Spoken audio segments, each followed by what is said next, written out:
A nova Torre de Babel já está de pé. A verdade oculta aqui por trás da unificação global, tá? Gente, muito se fala da Torre de Babel como um mito antigo. Uma história simbólica sobre orgulho, punição divina e multiplicação das línguas. Mas, e se essa torre não fosse apenas uma metáfora? E se a Torre de Babel foi um evento real, arquitetônico, tecnológico e muito mais perigoso do que a história oficial nos conta? E mais, e se ela não foi a única?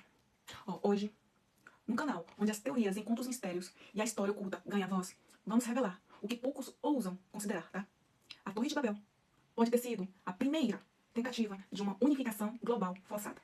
E o projeto foi interrompido por razões que vão além do que você imagina. Olha só, segundo a narrativa bíblica, em Gênesis 11, toda a humanidade falava uma única língua e decidiu construir uma torre que alcançasse o céu. Deus, ao ver o projeto, teria confundido as línguas para dispersar os homens pela terra. Mas estudiosos alternativos sugerem que essa não era apenas uma torre qualquer. Ela seria, na verdade, um centro de controle, um portal dimensional ou até mesmo uma estrutura tecnológica avançada para a comunicação com entidades superiores ou extraterrestres. A ideia de alcançar os céus seria então literal. Manipular realidades, abrir vórtices, dominar planos superiores. Alguns sugerem que os antigos estavam à beira de algo grandioso.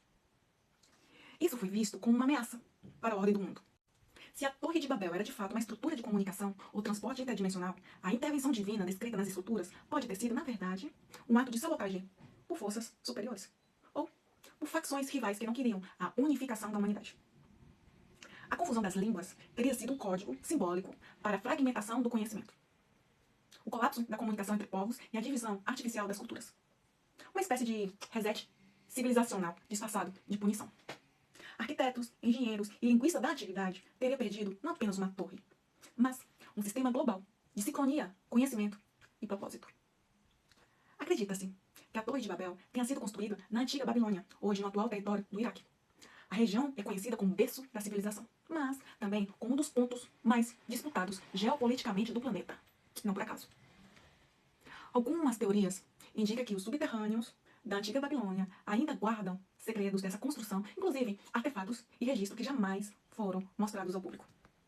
Outras versões indicam que fragmentos da torre original foram reutilizados em construções posteriores, como zigurates e templos mesopotâmios. Agora, eu te pergunto, e se a Torre de Babel foi destruída? Será que tentaram reconstruí-la?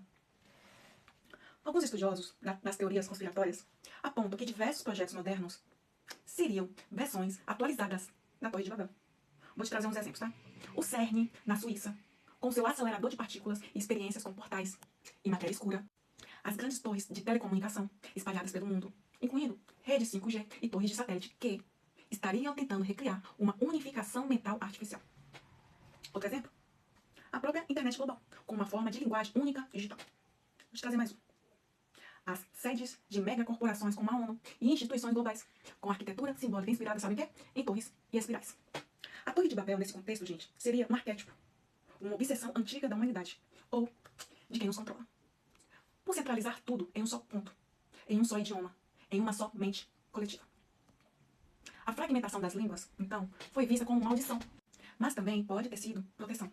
Em muitas tradições místicas, a linguagem tem poder criativo. Falar é criar, nomear é controlar. Unificar a linguagem poderia significar unificar o pensamento e, com isso, eliminar o livre-arbítrio. Há quem afirme que o retorno dessa linguagem única está sendo buscado através, sabe o quê? Da inteligência artificial, dos tradutores universais e da cultura de algoritmos, onde todos pensam igual, falam igual, desejam as mesmas coisas, sem nem perceber. Em círculos conspiratórios, a Torre de Babel é frequentemente associada, sabe o quê? À agenda da nova ordem mundial. Essa elite oculta estaria, segundo essas teorias, recriando as condições da torre original, mas agora com ferramentas digitais e psicológicas. Como? Vou te trazer os exemplos, tá? Redução da diversidade cultural, homogeneização da linguagem e da educação global, criação de uma única moeda digital e até mesmo a engenharia de uma nova religião sincrética universal. A torre, portanto, nunca deixou de existir, apenas evoluiu. Ela agora vive nos servidores, nos códigos, nas doutrinas invisíveis que moldam o pensamento sem que percebamos. O simbolismo na cultura popular, tá? Só mais um pouquinho para vocês entenderem. Hollywood, arquitetura contemporânea e até logos corporativos fazem o quê? Alusão à Torre de Babel. Tá duvidando? Bora lá. Filmes como Prometheus, Transcendência e Lucy falam do quê? de ascensão, conhecimento proibido e manipulação da linguagem universal. Quer ver outro exemplo? A sede da União Europeia foi construída propositalmente com base na pintura da Torre de Babel, de Pieter Bruegel. Empresas de tecnologia usam espirais, triângulos e torres nos seus símbolos. Tudo isso para quê? Tudo isso são reminiscências esotéricas do projeto original. Achou pouco? Nada por acaso, gente. A simbologia da torre é o grito silencioso de um plano antigo que continua em execução. Alguns estudiosos alternativos alertam que a próxima torre, o próximo estágio, no caso, seria neural. Uma conexão direta entre a mente e a rede. Elon Musk, com seus implantes cerebrais Neuralink, é visto como quê? Por alguns como o novo Nimrod, o arquiteto de uma torre que conecta todos os pensamentos. Já trouxe um vídeo sobre isso, tá? A nova torre de Babel, no caso Elon Musk e seus projetos. Esse novo estágio, gente, não exige tijolos, mas chips.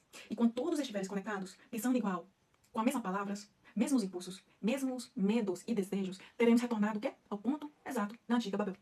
E será que dessa vez alguém vai intervir? Ou deixará a torre completar-se? A Torre de Babel pode ter sido muito mais do que uma construção antiga, tá? Ela pode ter sido um símbolo máximo de uma humanidade unificada, ousada, talvez ingênua, mas incrivelmente avançada.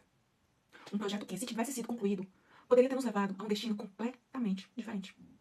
E agora, talvez estejamos reconstruindo essa torre, em silêncio, na nuvem, nas redes, nos satélites, mas com um propósito sombrio: não alcançar os céus, mas aprisionar a mente humana em uma torre invisível. A nova torre não é feita de pedra, ela é feita de dados, pensamentos e silêncios compartilhados. E você? Está subindo essa nova torre, ou tentando descer dela antes que ela feche todas as saídas. Até a próxima.